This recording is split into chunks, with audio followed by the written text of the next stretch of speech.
I'd like to introduce Yanfeng Ouyang from University of Illinois. I think he might even be like the first outside foreign lecture this fall. So like, I'm really excited to have him back after COVID. I think Yanfeng is quite distinguished. I think I've known him for like 9 or 10 years. For a while, he's always been very active in the network modeling community of transportation. He's also a DAB professor. He's on several. He's associate editor on several major journals: Transportation Science, Part C, Part B. Very distinguished figure. He's also the committee chair of network modeling, really at TOP, one of the most rigorous and accomplished. So a lot going on there. I'm really excited to hear what he has to say. So, please join me in welcoming him.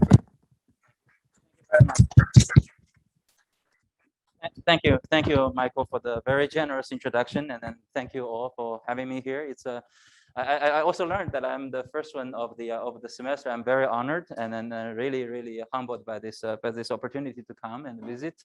And I was very impressed by the beauty of the city when I come here, as you know, and it's a beautiful season and just wonderful. So thank you very much. When Michael contacted me about this, I was thinking a little bit about what to talk about, and then I think probably the topic of sort of mobility is one of the topics that are on everybody's mind, and then I thought maybe share a little bit about what we have been recently doing in this regard, and then before I start, I want to acknowledge this is joint work with Professor Carlos de Ganzo at UC Berkeley and a number of my former and current students, Chao Lei, Hao Ling, and Sui. So the topic of today is actually about mobility services, and then as you know, transportation as a industry, as a field, has been undergoing revolutionary changes. You probably heard about all the tech companies investing on the information technologies, and then it's fundamentally changing the way that we do business in transportation, and we see a lot of revolutions coming in the coming years, and then particularly one of the areas of changes is about how we actually can better provide mobility services in cities and even in rural areas. So this is what we're going to be talking about today. And then in today's lecture, what I hope to do is to show you some of the efforts we have been making in terms of addressing the mobility questions. And then hopefully we will give you some sort of our overarching view of mobility service in the city and how we model them and then how we address them. So since I understand the audience might be mixed, so I still want to talk a little bit about the challenges in transportation. And there are many challenges, just like any field in our department here. But then one of the biggest challenges in transportation is about congestion. It's a remaining issue that we do not see going away in the near future. But then the technologies that are actually emerging over in recent years, it seems to be holding some promise in addressing that. So a little bit about that. I guess we all know about it. Everybody gets congested or stuck in traffic from time to time. Just a little bit about it's a huge problem that actually, especially in the U.S. for many decades and in some developing countries. The car population, all those automobile-oriented societies have a lot of vehicles traveling, and then people rely on automobile driving to have mobility. And then normally for those automobile traffic, the occupancy is very low. In the US, it's on average 1.7 or lower. And then this requires a lot of then traffic on the roads, and then we do not have the resources and infrastructure to support that traffic. Capacity just simply does not allow it. And then again, this is just a background slide we can all relate to that when you get stuck in traffic, we get all kinds of negative sort of social disbenefits from this. I will not elaborate on this.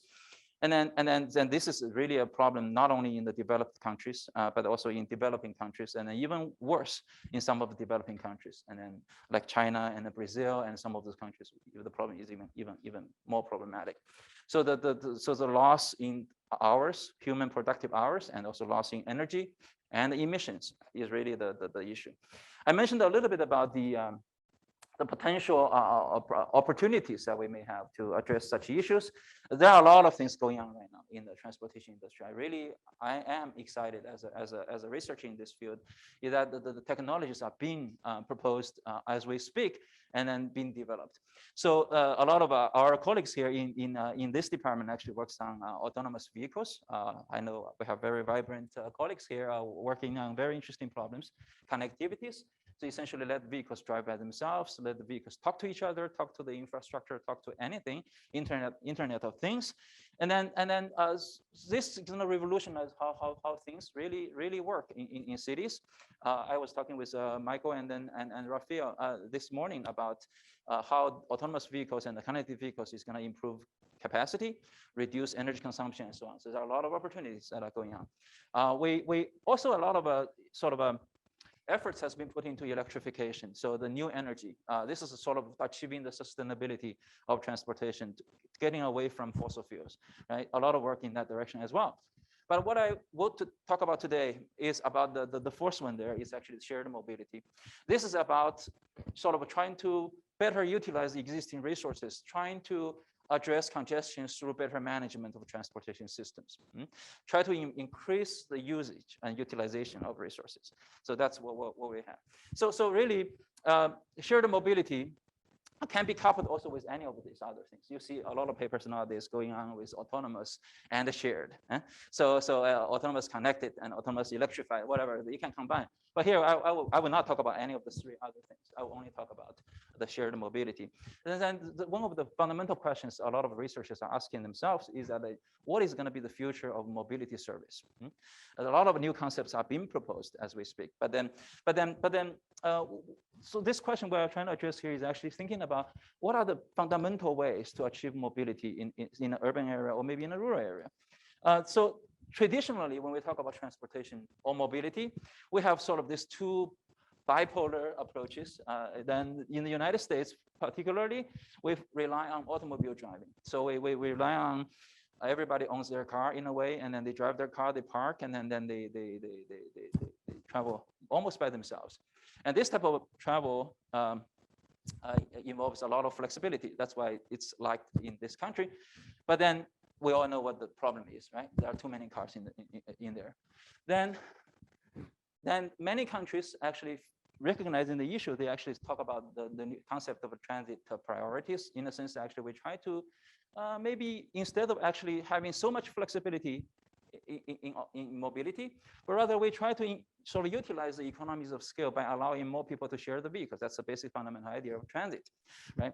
And then the traditional transit, as you probably know, we have a transit here in Minneapolis, right? Like we have the light rail, I think, very, very famous, very well done.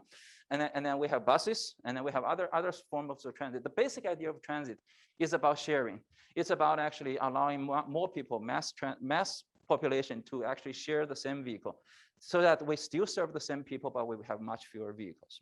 That's a basic key issue. But the challenge with transit is actually in the city, demand is distributed over time and space.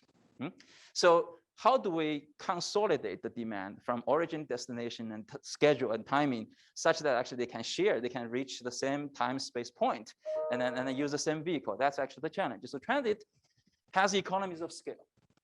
Reduces the number of vehicles on the road, reduces congestion, but the issue is that actually it's not so flexible.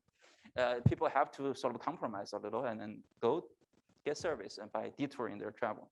So these are the traditional approaches we see everywhere in the world.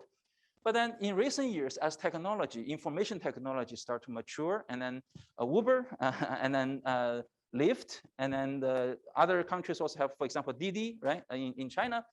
They have this now information technology, ubiquitous access to location service. That gives us opportunity to try to somehow fill the gap in between. And then that's actually where this so-called the demand responsive mobility services sort of emerging.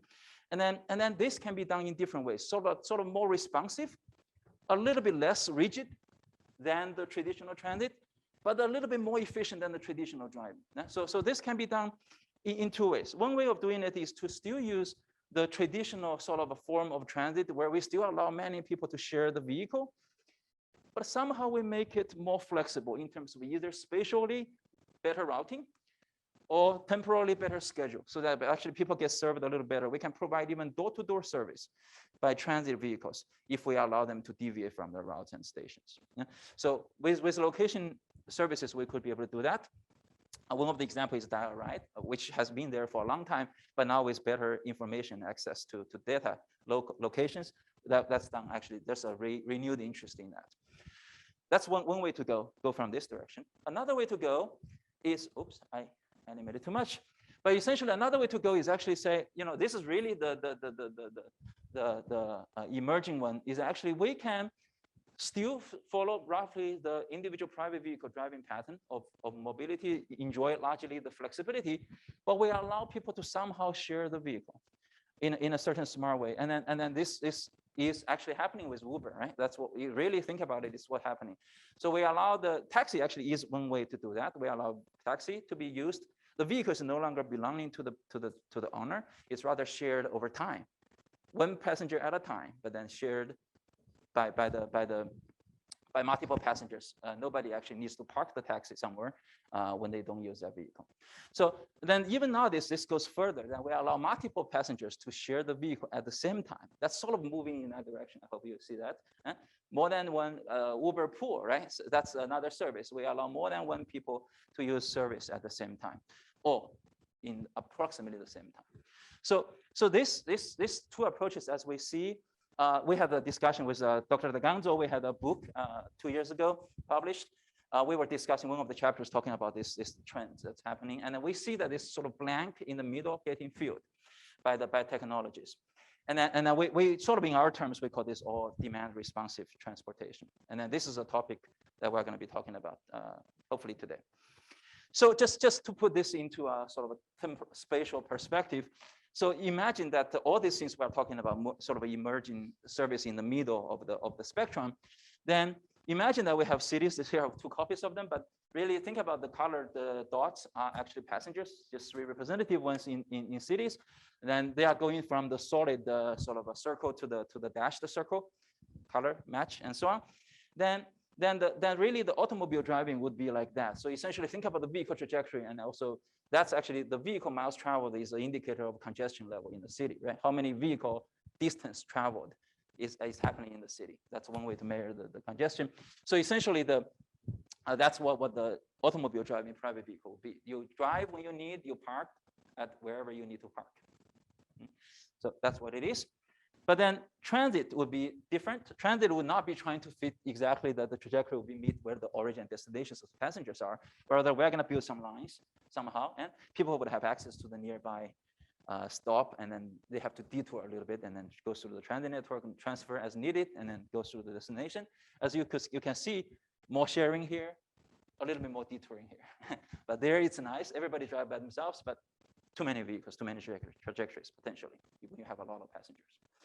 So, but then we are trying to say that in between these are sort of the two ends of the spectrum. There is sort of a whole range of possibilities that could happen. That, as we explained in the previous slide, the traditional taxi is almost like automobile driving, except that actually we have these dashed arrows indicating the idle taxi needs to cruise before they can reach a passenger, right? Like depending on how you street hailing versus e-hailing, then the vehicle needs to travel. There's some extra penalty because the vehicle may be deadheading around to pick up a passenger. I hope that makes sense. But then the experience of the passenger will be roughly the same when they are in the vehicle. So this is traditional taxi, shared taxi. We may allow some passengers to actually, you can see 2 passengers share the same vehicle if their origin destination and their schedule is roughly matched. We'll say what do we mean by matched later, but roughly they are in the same direction in time and space. Then share the vehicle. Then going further, we could actually allow more than 2. We can go as many as many. That ride is like that. Shuttle services. You pick up a whole bunch of people, you drop off a whole bunch of people along the way. Customized buses is another service that many agencies are considering, where normally by reservation. So people submit their needs for tomorrow, commute needs, for example, and then the agency determine the route of the bus for tomorrow, and then let everybody know about it. So it's pretty much the vehicle is shared by more people, but the route is custom designed as demand driven. So that's another possibility. Even some other possibilities, actually, maybe we could even marry the 2. We could marry the 2. We could actually, a lot of this so-called the mobility as a service concept, they call it. Essentially, when people travel, we don't really care about how they travel, even across multiple ways of traveling, but then we consider their whole trip. They could go through transit systems first, and then go through some of the sort of shared services, or maybe the automobile type of service, taxi services, ride-sharing services, as a first mile and last mile connectors. So how do we integrate the design between the transit services, like what we used to do, together with other type of services? This is another possibility. And even I didn't put it here, but then a possibility of actually making this line no longer fixed. I mentioned that in the last slide, that we allow the vehicle schedule and route to be totally random. So these are actually all the possibilities. The question for all these type of different services, you can actually be very creative how you want to do it. Okay, you can imagine you can do all kinds of hybrids about these things. But then the question that we normally, when we as professionals, we need to do work in this area, we need to figure out, some of the question we need to figure out is, if we were working as a service provider, like we are working for Uber, we're working for Lyft, we're working for DiDi, the question actually we often face is actually, if we face a city with a certain characteristic about the demand, about the geometry, about everything, geography, and so on, then what type of service is the best? Among all these options, or maybe more, you have more on the spectrum, however you want to be creative about. But what should we use? You give me a city, give me a demand, I need to have a sense of it, right? Is transit the best? Is taxi the best? Many cities are actually struggling with that. We work with Beijing a little bit. That's the first question. In a certain neighborhood, they're developing a new district there. They don't know what they should do. And they should provide transit service there, or they should actually just let DiDi take over in there. So that's a question that they often have. What type of service, first of all? And then with a certain service that they decide to do, how many resources they should deploy? For taxis, how many medallions they should allow in the market? You know the very famous New York medallion story. So there's a market for permission to run the service. So how many there should be? What's the fleet size you should target as to try to maximize your profit? And then how can you potentially connect your resource deployment connected to the level of service? Level of service means your customer experience. Okay. People trying to match with others. What's the probability that you're going to match your customers? You have more vehicles, then it's there's a different impact on the probability that you can match customers together. Like Uber pool service versus Uber whatever premium service, there will be different outcomes when you put different vehicles in there. So these are the questions that we probably want to address when we sort of represent the service providers. But there's another player, very often not the same party, is the government, and then the city sort of agency that represents the public. And then very often, they actually face a different set of questions. Is that actually my city, right? I'm giving permission to the service providers, very often not the same entity. I'm telling you, you are allowed to do this business, you are allowed how many medallions and so on. There's a regulation that I need to determine. When I sign contracts to allow the service providers to run my city service, I better have an understanding about what the impacts are. So we need to sort of also understand, the agency needs to understand what are the impacts of different type of services and how the resources should be deployed. And then particularly how to regulate the service provision from the service providers. What is if I give too many medallions sort of permits out there, and then how is that going to affect my passengers? There's controversial articles nowadays in the news, and also even I think recently in Nature, people talking about actually having all these ride-sharing services. You think it's getting better, may not be the case, because actually they may actually exacerbate congestion. It depends on how the service is run and so on. Some other services actually, you may overcrowd certain parts of the city if you actually don't plan carefully. So I think I said enough about that. There's a lot of issues that the agency and government needs to address. So all these questions needs to be addressed. We see opportunity to work in this area. But then the traditional way of doing it, I was talking with Michael this morning a little bit about the way of studying this in the literature. Predominantly, people run simulations. They basically, because of a lack of a better approach, I guess. So you look at the papers, the literature in the past 10 years, after ride sharing becomes a hot topic, everybody runs simulation, a lot of simulations, and then they try to use the simulation findings to somehow to infer what the policy should be, and so on and so forth. Simulation is great. We also do that, but then simulation also has a sort of the problem is that it's purely numerical, it's hard to infer how the parameters is going to directly related to the outcome, right? You know, the input and output relationship, sometimes it's not very clear. And if you want to put the simulation as a subroutine into your design model, your service decision making, it's sometimes not as convenient as you would like from an analytical model. So the approach that we're going to be taking here is that we're going to be developing next a sort of an overarching model. We try to develop some sort of a simplified, approximate analytical model that actually would be overarching in the sense that you will address a range of the different services that we have talked about earlier. We talk about the singly occupied taxis, shared taxis, dial ride, and so on. We will show that actually can be probably unified in a one framework. But before I go there, let me give a simple motivating example just to explain sort of like a preparation for the model that's coming. So I want to give a simple example. Imagine that you have a city, an area like that, and then where you are providing just the traditional taxi service. The taxi is e-hailed, like you just use apps like Uber, whatever. You call for service and the vehicle will come pick you up. And then we make simplifying assumption here just to explain the terminology. Then we assume that actually there are many vehicles, many taxis running in the city. That's the only way of providing service right now. Every passenger, once they call for service, the platform will immediately try to, within a few seconds, tell you there's a vehicle coming for you. And then they actually find a vehicle for you within seconds, maybe a couple of seconds at most. That's what DiDi does right now. Within a couple of seconds, they tell you which vehicle is coming. Yeah? So then the passenger immediately gets assigned a vehicle. And actually in this particular case, actually I will first talk about I'll actually talk about the two passengers at a time. This is shared vehicle, and most two passengers can use the same service at the same time. And then if you think about all the vehicles that are serving passengers in the city, the vehicle can be in one of several possible conditions. When we're here, we are going to ignore the spatial dimension of the city for now, but just consider the city is running in the city, the vehicles running in the city. They can actually only be in one of several states. One of the possible states is that the vehicle is empty and no job to do, idling around. They may be driving randomly around, or maybe they're just sitting somewhere and waiting for passenger calls. So that's one possible, you can see what I'm talking about, right? The vehicle can be just sitting there idling or wandering around. And actually it could be that actually, oops, a customer just called, and then the platform dispatched that passenger to me or assigned it to me. I have a passenger to pick up. I use this dot here to represent the passenger. The vehicle is en route to pick up the passenger. I got a call. Oops, let's go. I go pick up. But that takes time. That'll take some time for me to reach the passenger to pick up normally, right? So although the platform will try to match passenger and vehicle to be close to each other, but there's still going to be a distance.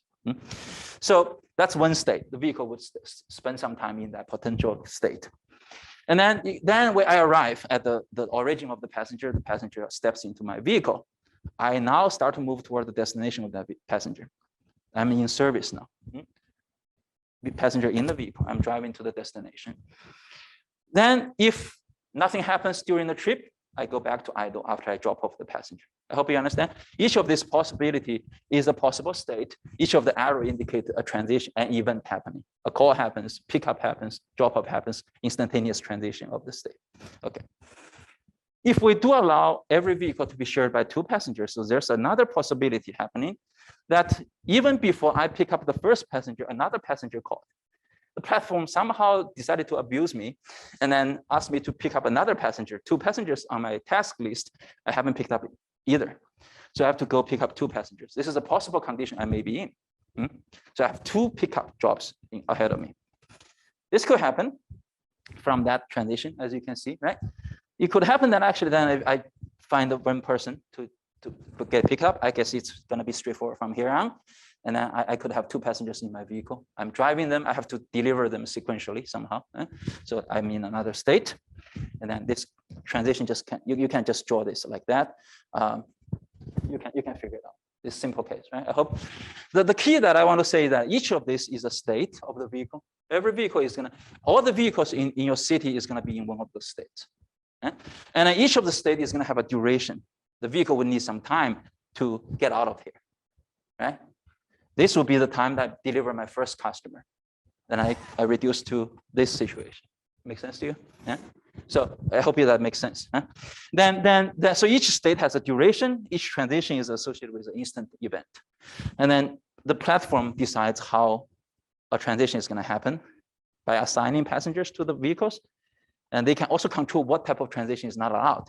For example, I do not allow this to happen. I don't like this. My passengers are going to complain. Or maybe my driver is going to complain. I don't know, right? So the platform can decide which can happen, which arrow can happen, or may not happen. They can even control the rate, like a RAM meter in traffic. We can control how many per hour that such certain type of assignment happens. I hope that makes sense to everybody. Okay, very good. Last comment on this slide is to say, if we somehow understand how the vehicles are evolving in the city, right? Somehow imagine we know that. We also get to know how the passengers are actually experiencing the service on average, at least. Not individually, but on average, because each vehicle is going to be mapped with 1 or 2 passengers. If I somehow understood the vehicle evolution, how much time each vehicle is going to spend in each of the states, I'm going to be able to somehow map, 2 passengers are actually experiencing this type of duration. 1 passenger, 2 passengers in a set. I can actually map the passenger experience to the vehicle experience. I hope that makes sense to you. So this is sort of the idea I wanted to say, that every passenger, their experience will be from the time that they make the call for service. They actually endure the time that they are being picked up. They wait until the vehicle arrives to pick up. And the time that maybe the vehicle is going to go around and they sit in the vehicle, there's another time. So this total time is what the passenger cares about. The time I wait until being picked up, the time I spend in the vehicle being delivered to my destination. So we can connect those things together. I hope that's okay, everybody. Okay, very good. With this as a sort of a simple preparation, we can generalize it to allow the vehicle to have any number of passengers to share the vehicle. Essentially, we don't just have 2. We can have 5. We can have 10, however you like. Whatever vehicle capacity you have, or whatever you feel like as an agency or as a service provider. So I'm going to define the vehicle types instead of having only 6 types. I'm going to define the type by the number of passengers in the vehicle and the number of vehicle passengers that are about to be picked up next. So this is sort of, this vector indicate the 2 numbers gives you the information about what the vehicle needs to do. Sort of a state workload, I call it, but the state really. Then the transition of I hope this makes sense, is actually each of this circle here, the nodes here, is like a bin, or like a anybody from water, right? Hydro, then the reservoir. Okay, can you understand that actually the vehicles are going to be evolving in this vehicle, keep changing their state, and then the transition between. Let me do this. The transition could happen. Each of this is like a collection of vehicles. You have a fleet that's running in the city any day, but these vehicles at any instant in time would be distributed among those bins. At any moment in time, take a photo. How many vehicles are like this? How many vehicles are like that? They collectively form the whole fleet of vehicles. I hope that makes sense. So then what do we care about is actually how these vehicles are going to be transitioning among those conditions. Yeah. How are the possible transitions? It could be that actually a vehicle like this have 0 passengers on board, 2 passengers that are to be picked up. If I, as a very bad platform, I said, driver, go pick up the 3rd person, even though you already have 2. Then there's going to be a new assignment happening. I'm going to go to 0, 3. So any of the double arrow down indicate a new assignment of a new passenger to one of those vehicles of different types. I hope that makes sense. So this is a possible transition by new assignments of passengers. Another transition is just pickup happening. You reduce from a state to another state. The number of pickup a passenger means a passenger who is outside of the vehicle to be picked up becomes inside the vehicle. Right? Makes sense? I hope that understand. All the arrows indicate the possible transitions. Then the last one is drop-offs. You arrive at the destination of somebody, your vehicle occupancy reduced by 1, horizontal left. So this way, you can see that actually this indicates all the possible vehicle states, all the possible vehicle transition in those states. And then those A, P, D, just essential assignment, pickup, deliveries, each of them happen with a rate described by the demand, and then so how platform runs their business. But then several things we should know, that each of these bins would have a duration for the vehicle to be in it. Again, remember the previous slide, every vehicle in that state, I'm doing something. It takes some time for me to transition, to get out of that job next. So this is the time I need to get out of here. I need to pick up somebody. This is the time needed for me to pick up one out of the C people I'm supposed to pick up. So somehow there every being has a state, has a duration in it. And then with that, we know the vehicles are just going to be keep moving. Really, the vehicles, every vehicle is just be looping in here like that, somehow randomly. But you can understand it's going to keep looping somehow. Sample pass in it. We as planners, we don't probably. I know Michael is working on dynamics of such things, but here for planning purposes, we worry about the sort of the long-term, steady performance of the system. So what we care about is actually what is going to be the distribution of vehicles in the long run, steady state, like the system is running steadily, like, then how many vehicles will be in each of these bins? Because if I know how many vehicles are in each of these bins, I also suppose how long each vehicle is going to stay in this bin. I know how the vehicle sort of evolution. I also know the passenger evolution. Remember the previous slide I said? If you know the vehicle movements evolution, you know the passenger evolution somehow in an aggregated sense. You don't track individuals, you track the aggregated values. That's what we care about in planning. We look at the citywide performances. So if that's okay with everybody, oops, I should stay here. So we can, I hope you can see this model is sort of a general representation. Some examples, conventional taxi. You only allow 1 or 0 passengers in the vehicle. You just loop through 3 states. Direct ride, you allow, depending on one of the direct ride is actually you keep alternating between pickup and deliveries. Your vehicle occupancy is some target number or -1. You pick up and drop off, alternating it, some sort of a direct ride. Shared taxi, you basically add another layer. You allow 2 passengers to be in the vehicle at the same time. So you can see, you can do whatever you want.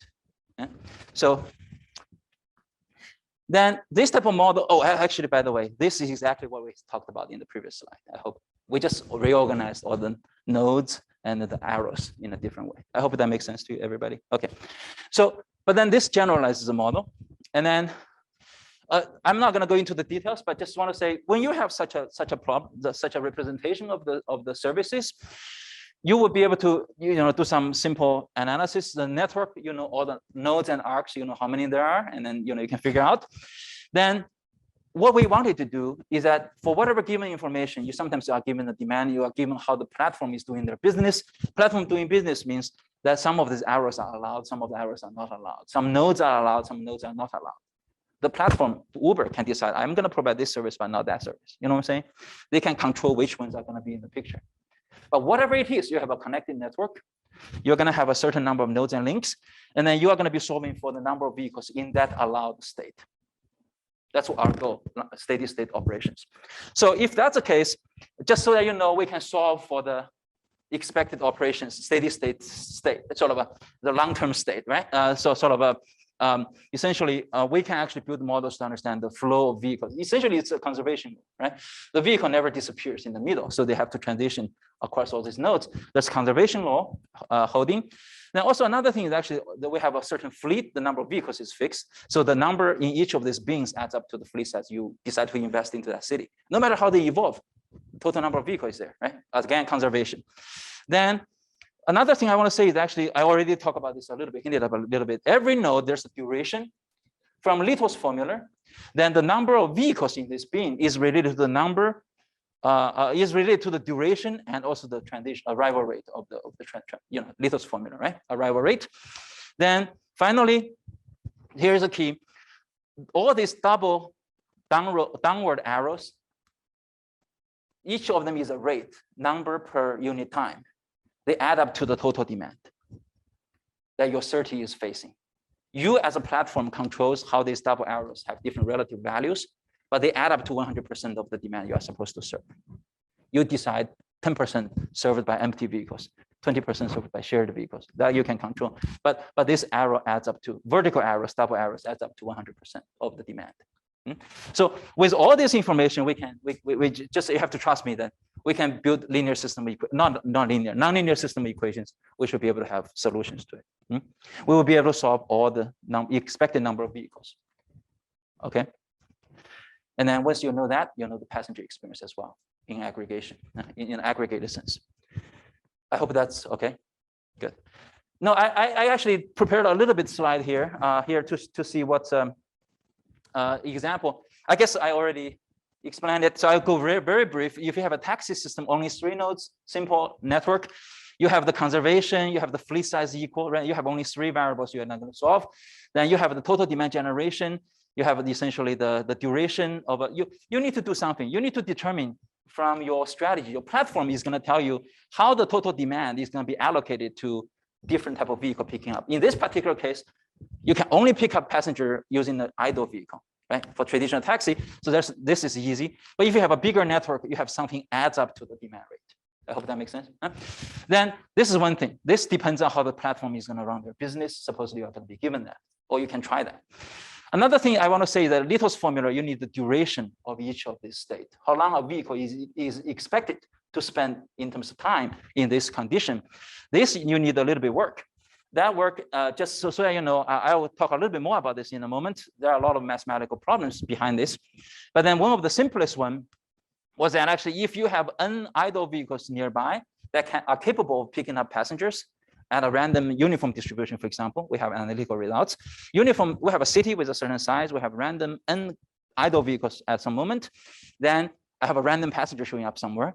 Then if I decide to use the nearest idle vehicle to pick up this passenger, I know the expected distance or time, if we assume constant speed, is going to be somehow like following this formula where R is the size of the city, N is the number of idle vehicles. So I hope you see that actually then the duration in each state, somehow like this, we're going to express it as a function of the N's, the number of vehicles. So everything becomes a system of equations. And we are going to draw the connections among them. I hope that's okay. This is a pretty well-known result, actually. So if we were to solve this problem, just so you know, get a sense, it turned out that actually if we can actually measure the passenger average experience, we can measure the fleet size, M, as an input parameter. We are able to see, you know, the taxi system, you know, essentially how, as you have different fleet sizes, let it evolve at a steady state. This is going to be the passenger average experience, door to door. They are picked up from the door, but including the waiting time for the vehicle to come, right? And then the fleet size. So this tells you this is the efficient branch. That tells you that actually the more vehicle you have, normally you should have better service, right? This is intuitive, but actually it's very interesting also. There's also another branch from the mathematical model. If you solve this problem, there's an inefficient branch. The inefficient branch is actually you have more vehicles. It could be that the system gets worse. There's a different equilibrium or state, sort of an equilibrium point in the system. It's a nonlinear system. And then this is actually some people in the literature in recent years call it the wild goose chase. The problem is actually, even if you have many vehicles, more fleet size, you may get stuck in an inefficient equilibrium where all the vehicles are occupied picking up passengers. When a passenger shows up new, there's no vehicle nearby that can pick up this passenger. So end up I have to dispatch a vehicle from across town. From across town, that vehicle takes forever to come. I mean, see that this gets like, you know, an equilibrium. Every vehicle spends all the time driving deadhead into the passenger. And even though you have a lot of vehicles, it's not going to work very well. So that's actually showing this inefficient branch. Hopefully, of course, if we are smart, we're going to try to avoid that. Anyway, that's a side comment. I hope it's okay so far. Okay, so this is all analytical models. I hope you see it's all analytical. Then we try to see if it's real. You know, we make all kinds of assumptions, of course, along the way to make it analytical. So we do simulations, and then just to show you that we did do an agent-based simulation with all the vehicles moving around, picking up, drop off, and so on and so forth. I'm not going to into details, but I hope you trust me on that. We did do that. And we track every vehicle, we track every passenger that appeared, their experience and so on. We use the strategy, whatever strategy you want to use, the platform. We actually, interestingly, for the taxi, this is actually a taxi case, pick up and drop off, singly occupied vehicles only. Then we are able to keep track of, actually, just to show one simulation here, the number of vehicles actually are delivering passengers, the number of vehicles that are actually going dead ahead in picking up passengers, the number of passengers that are actually idling, sitting around. You can see actually there's segments of time that actually the number, you just trace these numbers. There, what I was trying to say that what we were predicting earlier does happen from simulation. It does random because demand is random. There could be times, you know, the vehicle gets all occupied, dead heading. then new passengers doesn't get service, and then they have to sort of get stuck in there. So we do see that, and actually we developed some methods to try to identify such discrete segments, a little bit clustering methods and so on, some learning methods. I will not go into the details. Then we were able to measure the simulated data, identify the steady states, like you can see different steady states, and it goes up here and it goes down. You know, you can see that there are two sort of up and downs. You know, I hope it's rough, right? It's a simulation, but you can see this is a pretty low idle vehicle, getting higher and higher sometimes. Does that make sense? That's sort of the two possible equilibrium points. The system is jumping around in between them. We came up with a way to measure those from simulated data. They are plotted on this chart. I apologize, I flipped for the sake of time, but essentially these curves are the predictions from our analytical model under different demands. Each of these color indicate a demand rate. Then these dots are the simulated data measured. We were identifying steady states, sort of stretches of time. This is roughly steady. We measured each of this is a dot on that. We thought it matches pretty well. So this is something we've just finished. We haven't finished actually. Ongoing, freshly. Student just sent it to me, and I added here. But I hope this sort of show as one evidence that actually our analytical model is okay. It's sort of, it's never perfect, but I guess it's roughly matching with the simulated results. Okay, any questions on this? No, okay. With this, I only did this for the taxi, but we can generalize. I'm not going to go into details, but we can generalize to other systems, and then you can determine, you know, certain allocation of assignment of passenger. You know, this is basically saying if you have a passenger on board, you are still allowed that vehicle. You are in the taxi.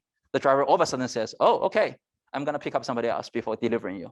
Hold on, okay, that may not be nice, and you can decide not to do that. So this is just showing you we can do whatever you want. Then here, just by removing some of the possibilities here, but the framework still holds. Then, so this is sort of the backbone of the model, but then some challenges I will really quickly talk about, maybe in 5 minutes, for the two challenges we're going to have. For this model to work, the network topology is pretty straightforward, standard. You just follow. The challenge comes from these two bullets, actually, the two bullets. One bullet is essentially transition rate, particularly related to the duration in the state. That's something you need to work on. For the taxi case, I used this simple formula, you remember, right? But actually, there are a lot of work about when we are having, so when we have only one passenger or actually we're picking up a passenger among several candidates or something, we have pretty good understanding about the expected distance. Again, a random point to a set of random points, the nearest one, something like that. We have pretty good approximation. But in this situation, we probably could have I have 5 people on board. I'm going to deliver the first one. So the shortest distance among 5 vehicles, and sometimes actually, you know, the cost may actually be not readily available if you were to do some of the complicated services. For example, maybe let me rephrase that. Essentially, imagine that actually if you are doing a customized buses, and then you are supposed to, you have a vehicle capacity, you have to pick up a subset of people among the customers you have. Then what is the expected distance for you to pick up a subset of passengers instead of everyone? So there has been, I just want to mention this really quickly, that I already talked about this. If you were to pick up one person, the nearest one among a set of random customers, we know the expected distance. If we were to pick up everybody from a random set of customers, we know the distance. That's a randomized VRP, TSP. But then what we did recently was some work about generalize this. Among a set of random customers scattered in the city, if I, as a service, certain type of service, I'm not picking up one person at a time, but rather I you know, especially for zone-based transit services, I'm supposed to pick up 5 people from here. This room, I'm going to pick 5 people. I'm randomly standing here. You guys are randomly located in the city. My capacity only allows me to take 5 people. I need to estimate how much time I would need to pick up 5 people from you, even if I pick the nearest 5 or something. So we developed some formulas to estimate what is the expected distance to pick up a subset of the passengers from a set of given passengers. So this is just some mathematical. This is a little bit tricky because there's some trapping effect. You may actually visit some customers and then you find all the neighborhoods, all the passengers have already been picked up. So you have a void, like a transit desert. So all the neighborhoods have no passengers in it anymore. So there's some complications in there, but we were able to come up with very good formulas to again, analytical closed form to estimate the distance for any arbitrary n and n to pick up. So this is going to be directly used in the triangular service for certain type of services. I hope I'm going through this very quickly. I hope it's okay. Just you understand what I'm doing, right? At least we're estimating the duration of doing certain actions.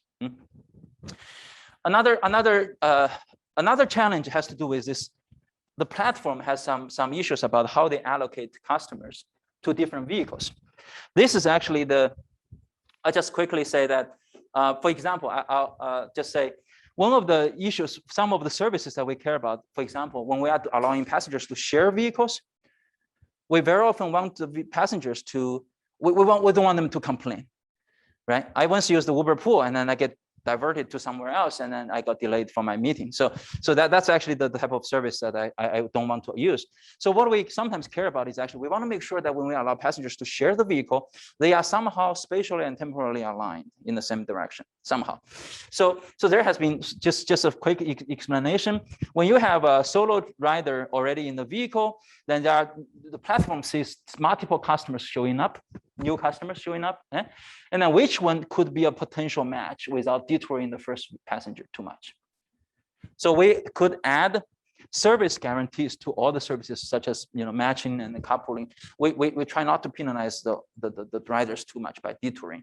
We also don't want the passengers to wait too long. The first rider has been in the vehicle, and the second rider to call for service. And then you have to reroute the vehicle to go pick up the passenger. It will take some time also, right? So we could actually add, the platform can actually control how to allow certain service to be certain type of assignments.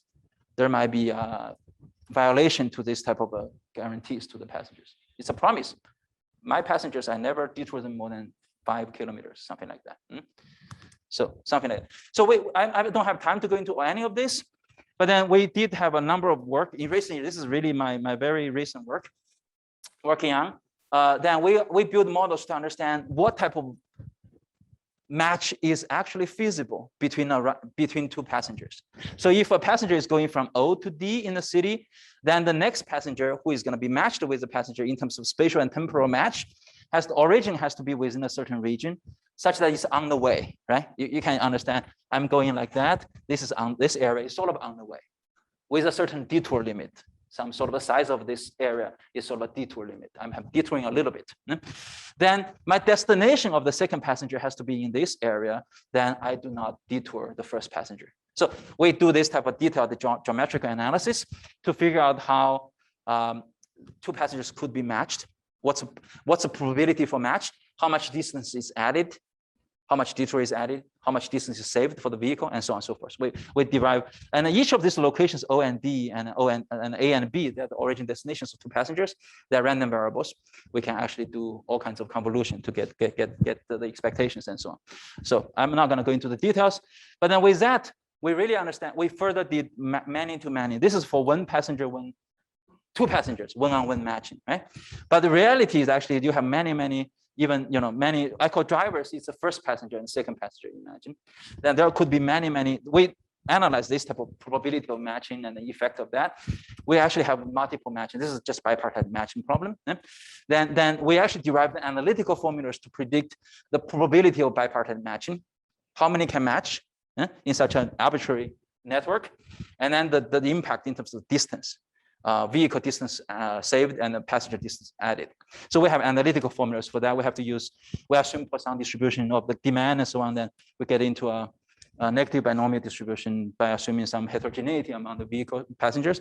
Anyway, just so you have to trust me that we come up with some formulas, analytical, that we are able to predict the matching probability. The matching probability gets feedback into the double arrows down in the big triangular network. I hope that makes sense.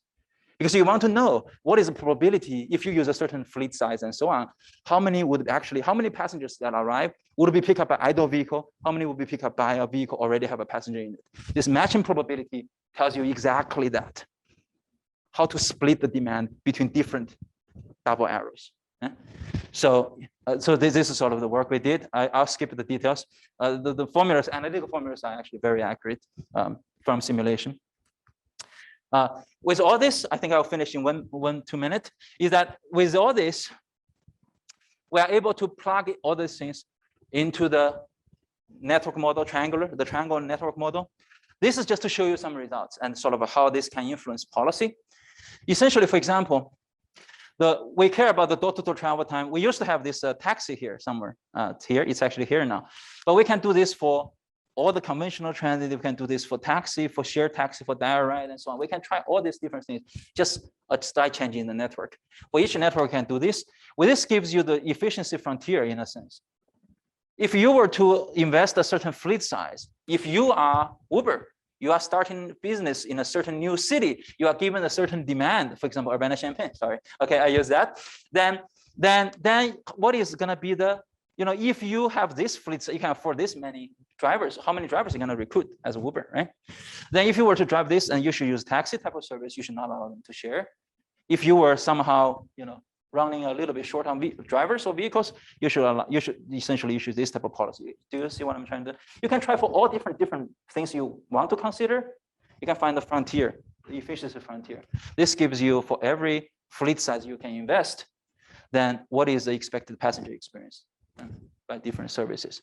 This is a Urbana-Champaign type of demand, and then this curve corresponds to a demand level.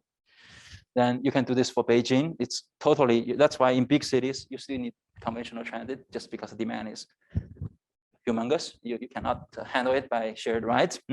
But you can see only when you can afford a huge fleet size, you can allow this taxi service to be running only. So this tells you the relative efficiency of the services.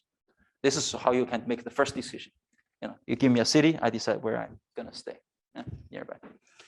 So maybe in my last slide, I would just say that the essential to answer the earlier questions we have been talking about. I hope the model I have been introducing, you will agree with me that actually it could be used to address some of these questions. We are trying to strive for analytical closed form formulas. We did sacrifice a little bit of accuracy at times because we make assumptions in order to have tractability, right? But anyway, but then we were able to develop analytical formulas, and the formulas can be, we have all these predictions about the, for example, these formulas are actually, let me explain. These are the formulas that we're going to have from the, we have all the analytical relationship between the fleet size investment and the passenger experience and so on.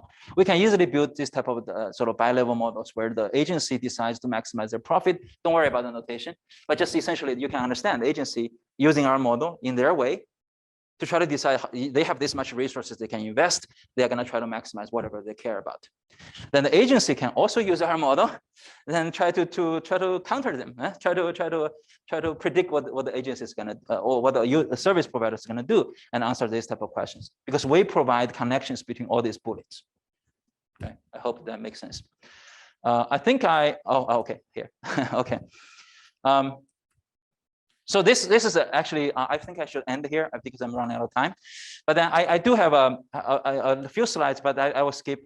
Is that we also have done some work regarding this integrated design, and also allowing the vehicles. Maybe I just go like this integrated design, and then we allow the sort of ride-sharing taxis to provide service in local neighborhoods, providing as a feeder, and then do the backbone design of the transit network like a metro.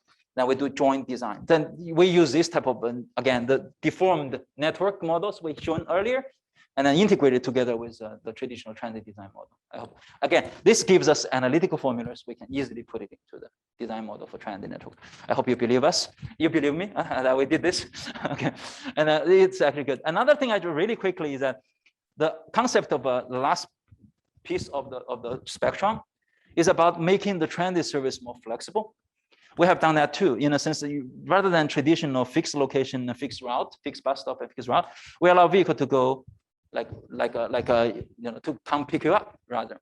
And then we have done a number of works based on some mathematical models to understand what is optimal spatial partition, because every stop is going to have a catchment area where passengers go to the nearest stop. When you consider the vehicle movement cost and the rider walking cost, then the optimum catchment area shape is no longer hexagon. It's actually going to be some elongated hexagons. We proved it in our paper. Then with this type in mind, we can design the flexible transit system where the vehicle sweeps through some areas with a certain rule, where the catchment area of each stop should be in the elongated shape, and then passengers just gather here, and the vehicle would actually route in a certain optimal way.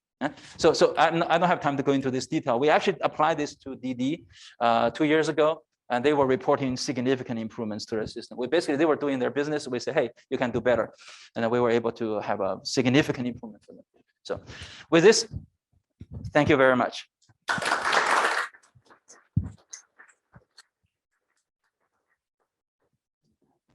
Thank you so much, and thanks for sharing that. There's a lot of work there.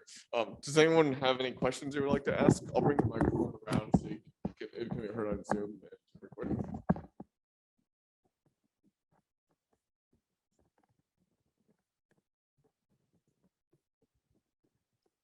Thank you very much for your talk. One question I have is, do you have not just the demand, but do you have like the capacity of the system?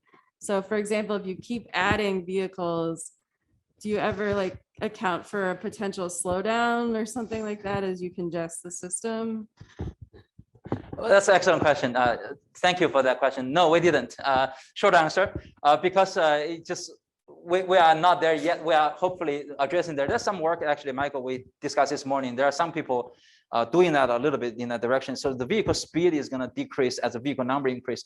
Our model actually is an excellent bridge to there, because in the literature, there's so-called macroscopic fundamental diagram. What they meant is actually in a region, the speed, dominating speed in the region is a function of the vehicle traveling in it. See, the fleet size and the speed. There's another tool, fundamental diagram, that actually connects that to.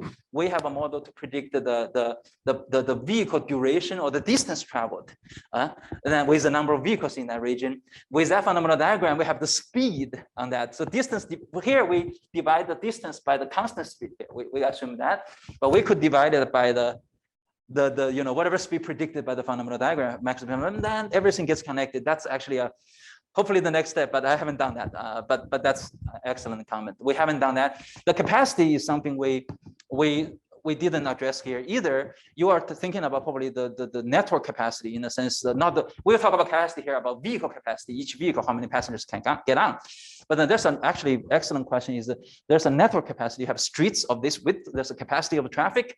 Then would the city allow you to have this many vehicles running in the CBD area, for example? That we didn't consider. But then with fundamental diagram again, we could. So just that we haven't got a chance to do that yet. But that's something sort of that's definitely something very interesting to look at. So I hope that answered your question. So that was perfect. Thank you. Thank you. Any questions? Thank you. We'll keep the microphone back here. I was kind of wondering, and I think you might have been in the last couple of slides sort of had this in there. I'm wondering, I really like this idea, this envelope of sort of what's the most efficient source or what's the most efficient method, but it seems very all or nothing, okay. Right? So it seems like it's all transit or all taxis. And I'm wondering if there's a happy medium where you can mix and match. And I think that might be what you're getting at, but I'm wondering if you can comment on that. Excellent, wonderful. So excellent question. So indeed, you got very insightful comment. Here, every curve is developed as if that service is only one in the city. We didn't really consider the ecosystem where multiple systems sort of work together. But I hope you would agree with me. That's something I thought about, but we haven't done. Just I hope I had more time to work on it. We have this triangular network